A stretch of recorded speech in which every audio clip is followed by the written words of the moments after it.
My cousins made my life hell for 20 years. My relatives watched. Then I became their landlord. Let me tell you about the family that tried to break me before I turned 10. I was born in Detroit, Michigan, the east side, near the old Chrysler plant. My father worked at that plant for 22 years. My mother stayed home with me until I started school. We didn't have much, but we had enough. Food on the table, clothes on my back, a roof over my head. My father's family was large. He had 3 sisters, Patricia, Diane, and Karen. Karen was my mother, the youngest, the quietest, the one everyone pushed around. Patricia had 2 sons, Mark and Brian. Mark was 4 years older than me. Brian was 2 years older. They were big, loud, mean. Diane had 1 son, Kevin. He was 1 year older than me, quiet, followed whatever Mark and Brian did. I was the youngest cousin, the smallest, the easiest target. I remember my first family gathering. I was 5 years old. My grandmother's house on the west side of Detroit. A small brick house with a porch that sagged in the middle. All the cousins were there. Mark, Brian, Kevin, and me. We were playing in the backyard. Mark pushed me down. "Get up, baby," he said. I got up.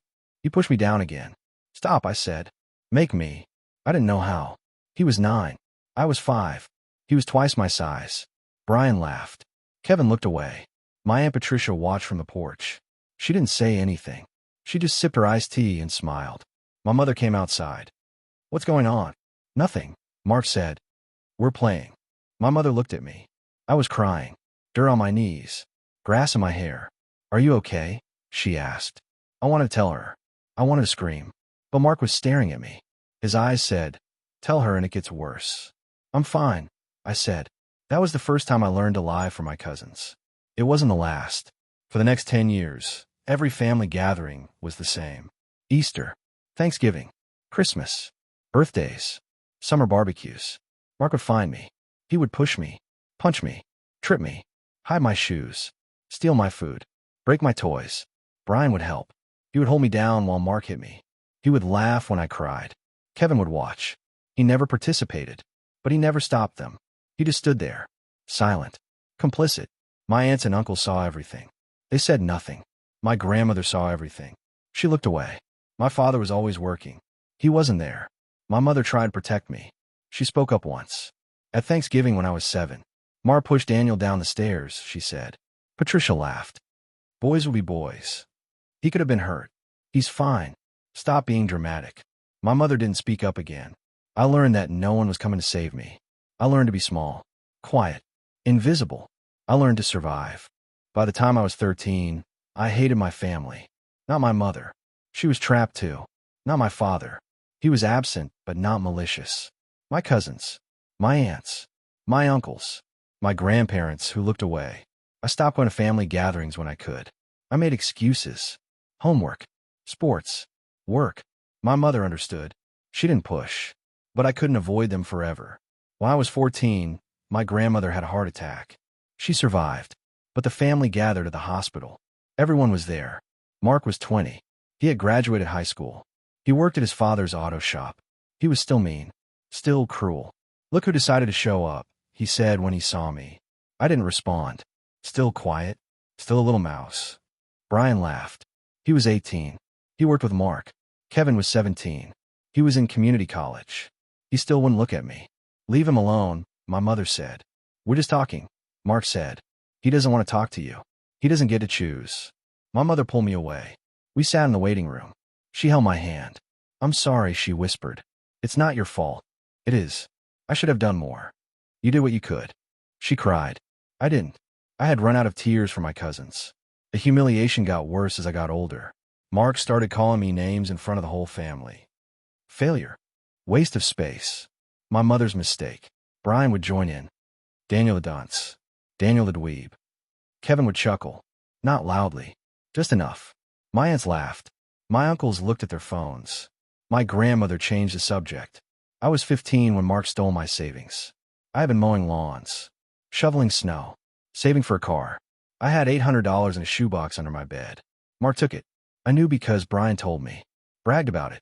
"Mark got your money," Brian said. $800. Pathetic. It was my savings. Should have hidden it better.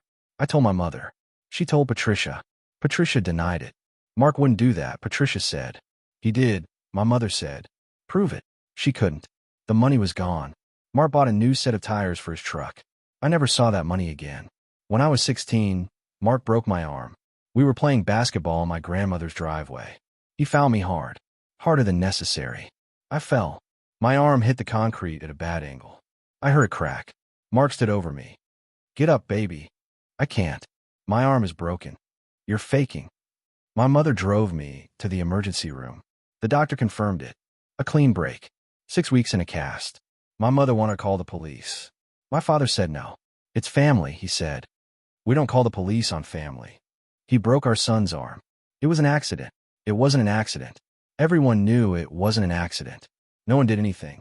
I wore that cast for 6 weeks. Mark laughed at me the whole time. How's the arm, Daniel? Still broken. Maybe you should learn to play better. I didn't play basketball with him again. When I was 17, I decided I was leaving. Not just the family. Detroit. I applied to colleges far away. Universities in other states. Places my cousins had never heard of. I got into Georgia State University in Atlanta. Partial scholarship. Student loans for the rest. My mother was proud. My father was confused. Why so far? Because I need to get away. From what? From everything. He didn't understand. He never did. I left for Atlanta the week after I graduated high school. I had 2 suitcases. A laptop. $500 in savings. I didn't say goodbye to my cousins. I didn't say goodbye to my aunts and uncles. I just left. I thought I was free. I was wrong. Atlanta saved my life. I arrived in August. Hot. Humid. Different from Detroit in every way. I lived in a dorm with a roommate named Tyrone. He was from Savannah. Kind. Loud. He laughed with his whole body. Where you from? He asked. Detroit. Why'd you come here? To get away. He didn't ask from what. He just nodded. Tyrone became my first real friend. Not a cousin. Not a relative. A friend I chose. I worked 2 jobs. Campus dining hall in the mornings. Library circulation desk at night. I went to class in between. I studied in the gaps. I was tired all the time. But I was free. No one pushed me down here. No one stole my money. No one broke my arm. I started to heal. I declared a major in business. I didn't know what I wanted to do. I just knew I didn't want to be poor. I didn't want to be powerless. I didn't want to be the family punching bag anymore. I took classes in finance, accounting, management, marketing. I learned how businesses worked, how money worked, how power worked. I graduated in 4 years. Cum laude. My mother came to the ceremony. She cried. Your father would have been proud, she said. He had died 2 years earlier. Heart attack. He was 56. Too young. Too stressed. Too tired. I didn't cry at his funeral. I didn't know how to feel about him. He wasn't a bad father. He just wasn't present. I flew back to Detroit for the funeral. My cousins were there. Mark was 28. Married. 2 kids. Still mean. Look who came back, he said. I'm here for my father. Still quiet. Still a mouse. I didn't respond. I walked past him. I sat with my mother. Brian was there. He had gained weight.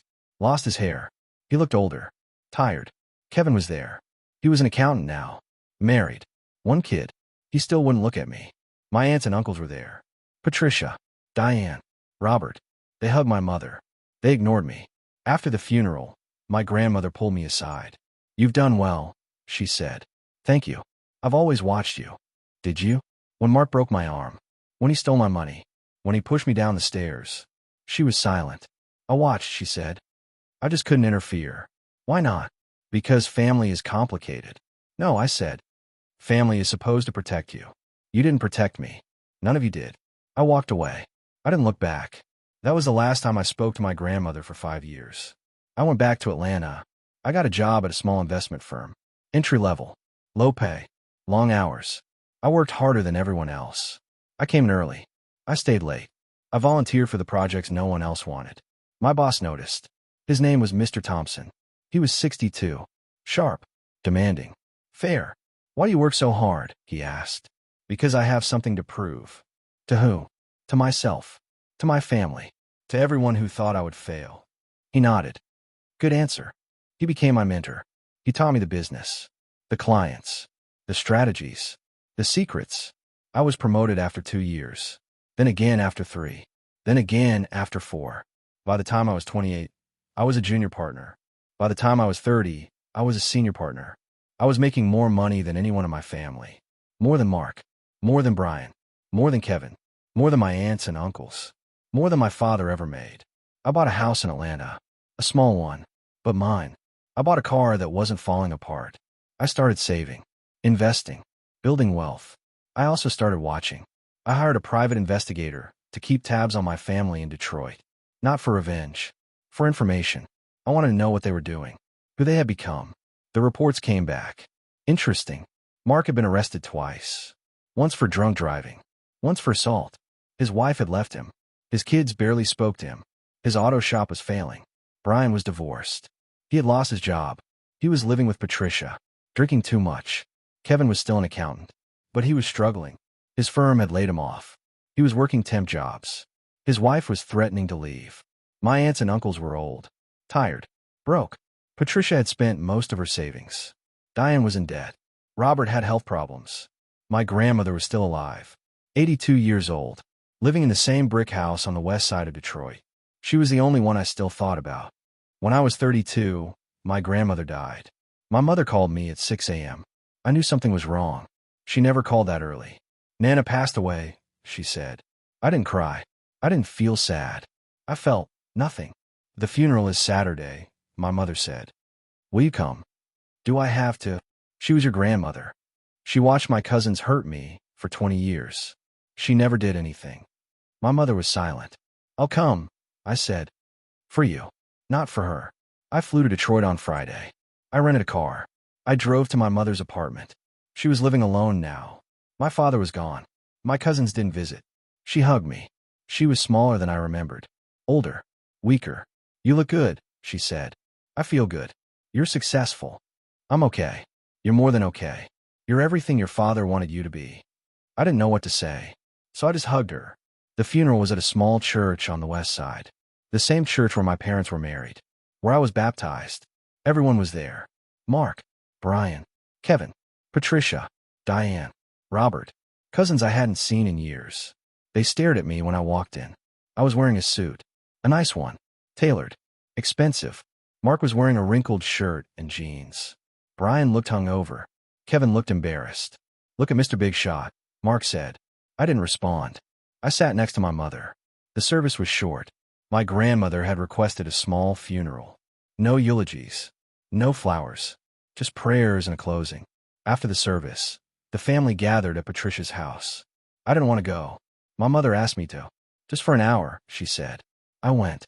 The house was smaller than I remembered. The paint was peeling. The yard was overgrown. Patricia had let it go. Everyone was in the living room. Drinking. Eating. Talking. I stood in the corner. Alone. Mark approached me. So, Big Shot from Atlanta. How much money do you make? That's none of your business. I'm just asking. And I'm just not answering. He stepped closer. You think you're better than us. I don't think about you at all. His face turned red. Brian stepped forward. Kevin looked to the floor. You always were a smart mouth, Mark said. And you always were a bully. What did you say? You heard me. He raised his hand. I didn't flinch. I wasn't 14 anymore. I was 32. I was stronger. Faster. Not afraid. Don't, I said. He lowered his hand. He saw something in my eyes that he hadn't seen before. Confidence. Power. He walked away. Brian followed. Kevin approached me. You've changed, he said. No. I've grown. There's a difference. I'm sorry, he said. For not stopping them. For not helping you. Why didn't you? I was scared. Of Mark. Of Brian. Of being the next target. That's not an excuse. I know. But it's the truth. I looked at him. I saw fear in his eyes. The same fear I used to feel. I forgive you, I said. But I don't forget. He nodded. He walked away. Later that night, my mother handed me an envelope. This is for you, she said. From Nana. I opened it. It was a letter. Handwritten. Shaky. Old. Daniel. I know I failed you. I watched your cousins hurt you. I said nothing. I did nothing. I was a coward. I'm sorry. I'm leaving you the house. The one on the west side. And the land behind it. And the savings I've hidden from everyone. Don't tell the others. Let them fight over nothing. You were always my favorite. I just didn't know how to show it. Forgive me. Nana. I read the letter 3 times. I didn't know what to feel. Anger. Sadness. Relief. I folded the letter. I put it in my pocket. I didn't tell anyone. Not my mother. Not my cousins. Not my aunts and uncles. I waited. The reading of the will was 2 weeks after the funeral. At a law firm in downtown Detroit. Everyone was there. Mark sat across from me, staring. Brian sat next to him. Kevin sat alone. Patricia was whispering to Diane. Robert was checking his phone. My mother was holding my hand. The lawyer was a woman named Ms. Washington. She was tall, sharp. She wore a gray suit and glasses. "Thank you all for coming," she said. "I'll read the will now." She read the standard language, the formalities, the legal terms. Then she got to the assets. The house on West Grand Boulevard, its contents, the vacant land behind it, and a savings account containing $240,000. Everyone leaned forward. These assets are left to Daniel Thompson. Solely. No other beneficiaries. The room went silent. Then Mark stood up. "That's not right. It's what your grandmother wanted," Ms. Washington said. She was old. She didn't know what she was doing. She was a sound mind. I witnessed the will myself. He manipulated her, Patricia said. Daniel manipulated her. There's no evidence of manipulation. He's been in Atlanta for years. He didn't even visit her. That doesn't invalidate the will. Brian started shouting. "This is bullshit." Kevin said nothing. He just stared at the floor. My mother squeezed my hand. Ms. Washington continued. "The will is valid. The assets belong to Daniel. If anyone wishes to contest, they may hire an attorney. But I advise against it." Mark stormed out. Brian followed. Patricia and Diane argued with Ms. Washington for 20 minutes. She didn't budge. I walked out. I drove to my mother's apartment. I sat on her couch. I stared at the wall. "Are you okay?" she asked. "I don't know." "What are you going to do?" "I don't know." I thought about the house, the land, the money. I didn't need them. I had my own money, my own house, my own life. But my cousins needed them. They were broke, desperate, drowning. They would fight me for it, and I would win. The lawsuit came 3 months later.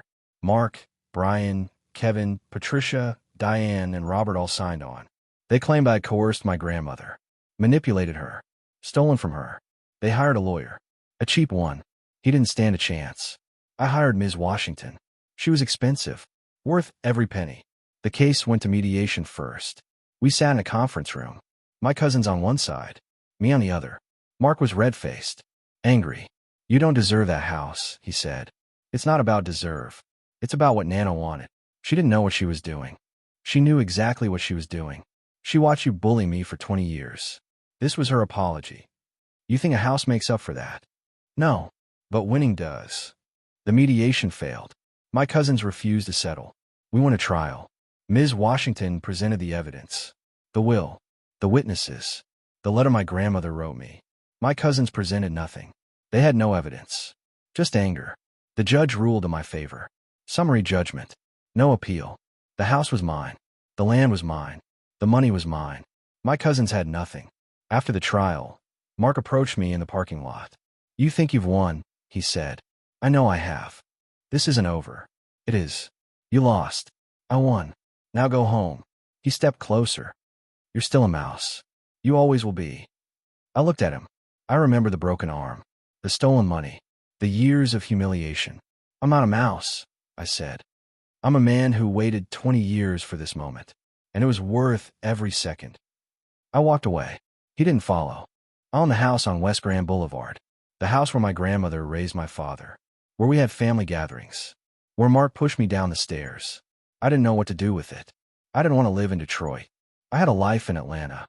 Then I had an idea. I called Mark. He answered on the 4th ring. "What do you want?" "I want to offer you something." "What?" "The house. You can rent it." "Rent it?" "It's my grandmother's house. It's my house, and you can live in it.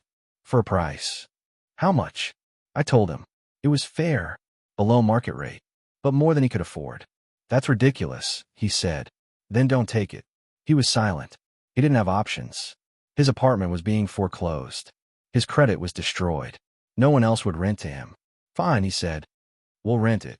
"Good. I'll send the lease." I sent the lease. 20 pages. Every clause in my favor. Late fees. Inspection rights. Eviction terms. Mark signed it. Brian signed it. Kevin signed it. Patricia, Diane, and Robert moved in too. They couldn't afford to live anywhere else. I became their landlord. Every month, they wrote me a check. Rent, utilities, late fees when they were late, which was often. Every month, I cashed their checks. I watched their money flow into my account. It wasn't about the money. I didn't need it. It was about the power. Every time Mark wrote that check, he remembered who he used to be. Every time Brian signed the lease renewal, he remembered what he did. Every time Kevin paid the late fee, he remembered his silence. They lived in my house. They followed my rules. They answered to me. For 20 years, they had power over me. Now I had power over them. Kevin called me once. "This is humiliating," he said. "Then leave." Where would I go? That's not my problem. You're enjoying this. Yes, I am.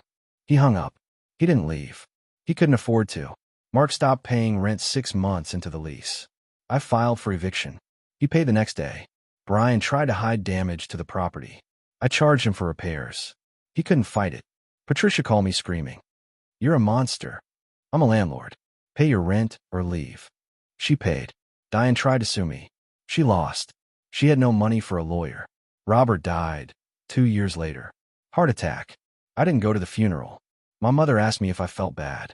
No, I said. He watched his son hurt me. He never said a word. He made his choice. What about forgiveness? I forgave them.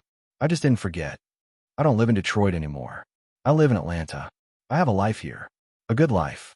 I met Elena 3 years ago. She's a pediatrician. Kind. Patient. She volunteers at a free clinic on weekends. I told her about my past on our 5th date. Not everything. Just enough. My cousins were cruel to me, I said. My family watched. I waited 20 years for justice. Did you get it? Yes. I own their house. They rent from me. She didn't flinch. That's intense. It's justice. Is it? Or is it just revenge? I thought about it. Maybe both. She nodded. As long as you're at peace. I am. Finally. We got married last year. Small ceremony. My mother was there. Kevin wasn't. Mark wasn't. Brian wasn't.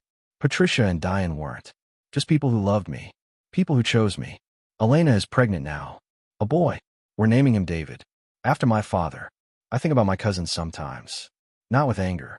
With pity. Mark is 58 now. He has health problems. His kids don't talk to him. His ex-wife remarried. He lives in my house. He pays my rent. Brian is 56. He lost his job again. He drinks too much. He lives in my house. He pays my rent. Kevin is 55. His wife left him. His kids barely speak to him. He lives in my house. He pays my rent. Patricia is 80. She's in a nursing home. Diane is 78. She's in the same nursing home. They share a room. They fight constantly. I visit them once a year. Christmas. I bring cookies. I smile. I ask how they're doing. They hate me. I know they hate me. I don't care. I won. They lost. That's the end of the story. If you're watching this and you have toxic family members, I want you to know something. You can leave. You can build your own life. You can wait. Revenge doesn't have to be loud. It doesn't have to be violent. Sometimes it's a lease agreement.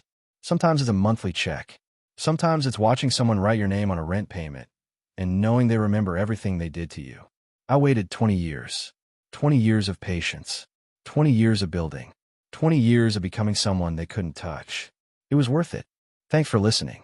Subscribe to his Reddit tales for more stories of survival, patience, and long-term revenge. And if you have toxic cousins, just wait. Your time will come.